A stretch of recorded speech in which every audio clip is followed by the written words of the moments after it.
why is it easy to forget the good things that are done to you, but not the bad things that something that's perceived as bad, that people don't forget that as easily? It depends whether you like or you don't like that person. If you like that person, you're going to remember. You don't like that person, you're not going to remember. Yes? You like the Shaykh, you're going to say, oh, thank you, thank you, thank you, thank you. One day you don't like the Shaykh, you say, I hate you. May you go to hell. So it all depends on whether you like the person or you don't like that person. Right? Isn't this what that one is saying too? He's saying, the bad that a man does, it lives after them. But the good is often buried with their bones. This is the nature of this world now. That is the nature of the ego. That is the nature of shaitan. Forgetting all the goodness that Allah has done to him, but one thing that Allah subhanahu wa ta'ala is doing to him that he doesn't like. I'm not saying Allah is doing something bad to him, but his ego is perceiving it as bad. What is that? Make sajda to Adam alayhi salam. What does that mean? I have to give respect to him. He should give respect to me. I thought I'm the number one. Didn't I do so much for you? This is how you reward my loyalty? So many people are saying that, no? This is how you reward my loyalty? All these years I'm working for you, and then now you're disciplining me? Shaitan said the exact same thing.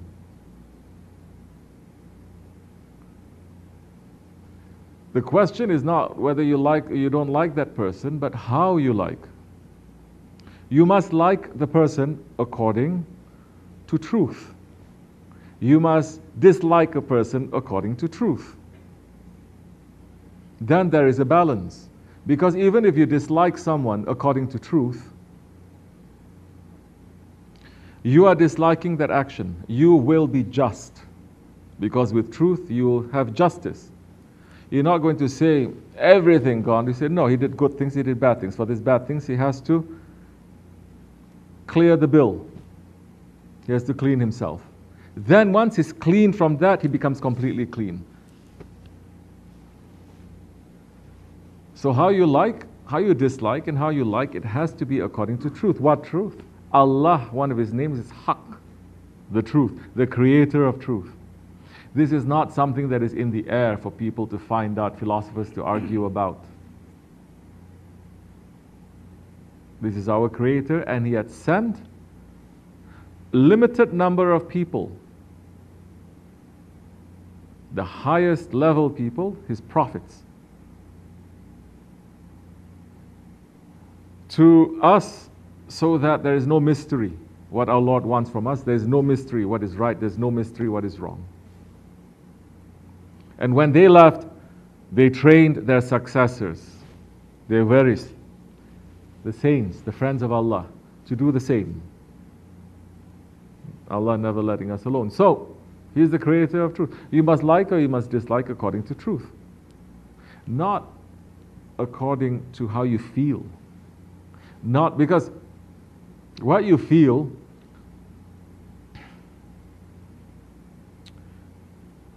that is made by your whole life experience. If your life experience when you're growing up, it is very, very bad. If you have been bad people, they do bad things to you, and they look like they're wearing the clothes of, let's say, police, or they wear the clothes of, let's say, priests, or they wear the clothes of, say, teachers, or people in authority, or men or women, whatever it is. There is a form, but they do evil things.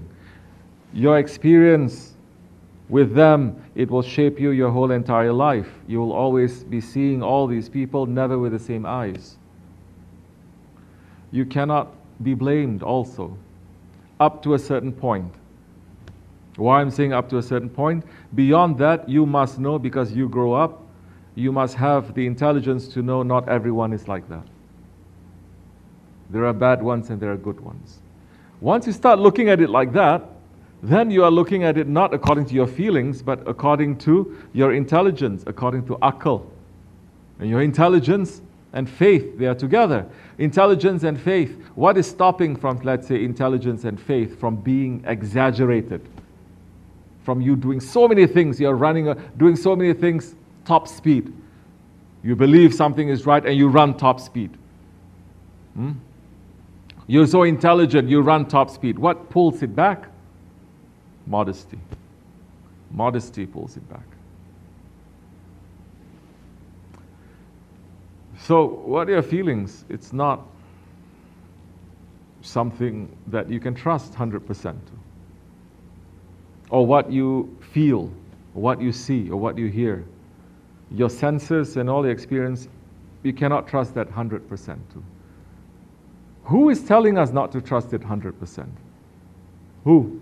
Which prophet is telling us not to trust it 100%? Which prophet? Hazrat Ibrahim alayhi salam. He saw the sun rise with his senses and his understanding the sun. In so many different cultures, they worship the sun, no? Because without the sun, there's no life. Did he read any books? Did he do any research? Did he Google? No, he knew that. The source of life. It says that must be a Lord. But the sun sets. And he says, no, that's not my Lord. He didn't trust his senses or his intelligence. The moon rose. And if you still don't understand the importance of the moon, and how without the moon's gravitational pull, properly, this whole world will be in disaster, then I cannot say too much. But he's saying when the moon is rested, this must be my Lord. And the moon set and says, no, my Lord doesn't rise and set. No matter how important, how big, how powerful the thing is, it doesn't rise and set. And it's showing us from that time, 6,000 years, until now, with all your intelligence, with all your ilham, with all your inspiration, with all your openings, you understand? Not just intelligence, but with all your heart openings, you cannot trust it 100%. You need a guide. You need a guide. Then you'll be a little bit more balanced. Because then you understand what is right and wrong according to the lens of belief, according to the vision of Allah, not according to fashion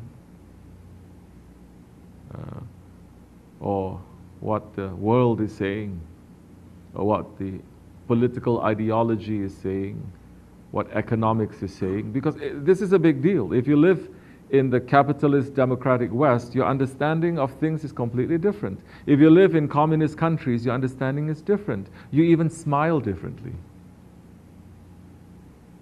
If you live in a country that is totalitarian and they squeeze all their citizens and they have no hope, even if you take those citizens and you put in a place of hope, they will still have that scar.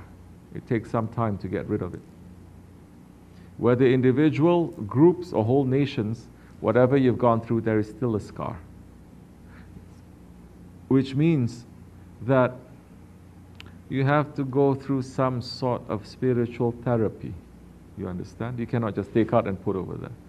That means there has to be a guide. There has to be someone talking you through it. You're going to say, no, I don't trust. I said, no, this person is not like that. I don't trust. It's doing, I know. No, this person. You have to talk. You have to spend time. These were what the prophets were doing. This is what the saints they're doing. Everyone is scarred. Everyone is broken. Yes? Everyone has gone through experiences. What are they doing, these prophets and saints? They are putting faith back into these broken hearts to your Creator. You think that's an easy thing? When a person gives up from this life, gives up on all of humanity. They're taken advantage of, they're broken and they're abused.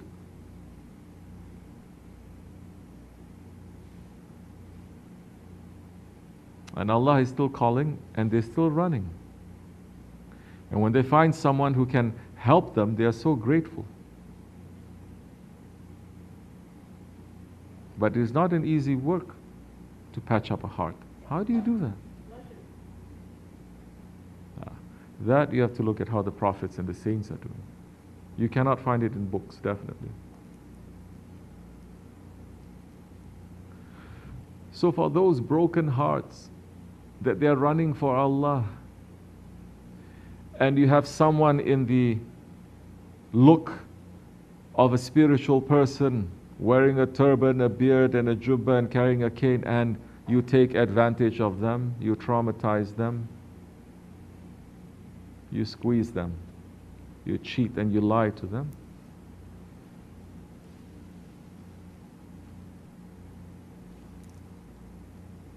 Those ones are very bad. I'm not talking about individually, people are weak. Yes, we're all doing wrong things, one way or another. We're not perfect. Individually, you are weak. Man, woman, kid, old, young, wakil, murid, sheikh, we may say. But it is another thing now to take advantage of the trust that you have and to squeeze someone. Very bad. And those ones, when they are not listening and they become more and more and more wild,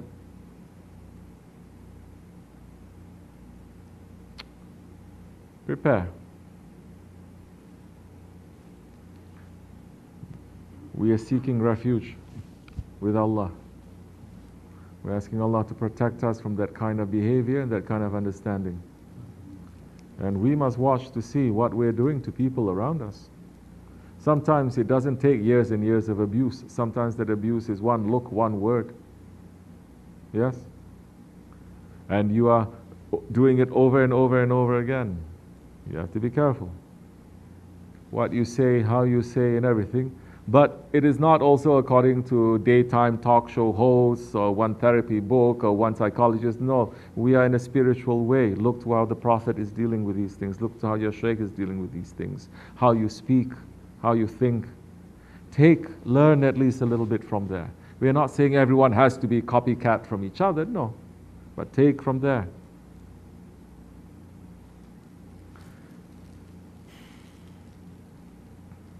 So,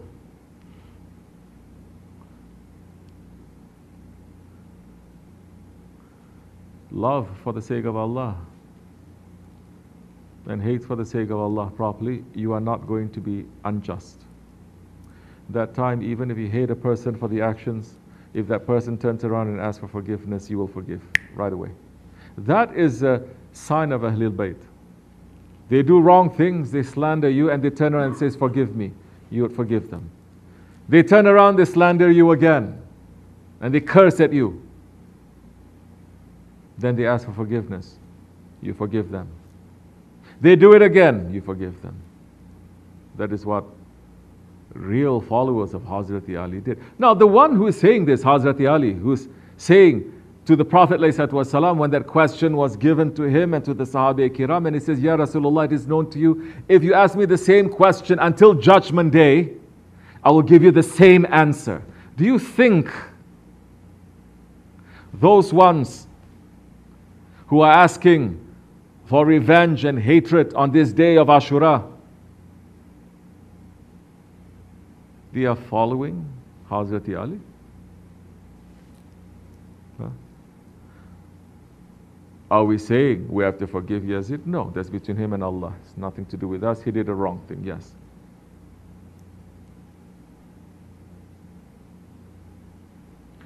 But this is how it's showing spirituality. Spirituality is saying everything bad, it is also inside of you.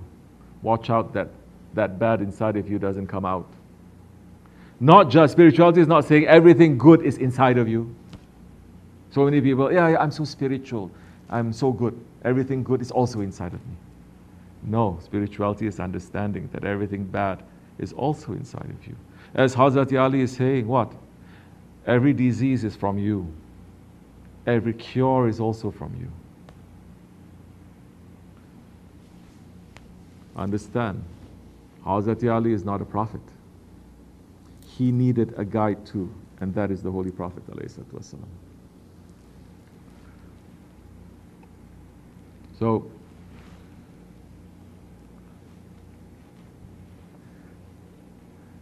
you should be aware a little bit on these days. You understand? Still don't like my answer. Huh? Say. Say. Huh? What do you understand? What do you understand? What little bit do you understand? Speak for 1 hour, you understand a little bit. It's okay. What do you understand? Not to judge people on their experiences and to understand their actions. And have a guide who will guide you through how to look at those actions. You have to look from the eyes of your Shaykh. You have to look from the eyes of your Prophet. And from Allah, you have to. If you're a believer, you have to do that. If you're in tariqat, you have to do that. If you don't want to, you can do it too, but you'll suffer a lot because every other vision is untrue. You're going to find out. So, it depends on whether you like the person or you don't like the person. But like I said, liking or not liking, if it's according to truth, now your own conscience is going to say, no, wait, my judgment is wrong. It's wrong. I like that one for the wrong reasons. I dislike that one for the wrong reasons. What you're having now is more control. It's not about the fast car. It's not about the V12 engine. It's not even about the gas that you're using on all the technology. It is not. It's not about the machine. It is about the man behind the machine, that you can control it. So tariqat is all about giving you the tools to be able to control. If you don't control it, it's no good for nothing. Like that one celebrity idiot, he took out what, I don't know how many $1 million car straight from the showroom months ago. He was driving it and he crashed it. You know that one? You don't know. You guys don't follow news. You know, you remember? You don't remember? Anyway, don't be idiot. That's all I'm saying. Assalamu alaikum.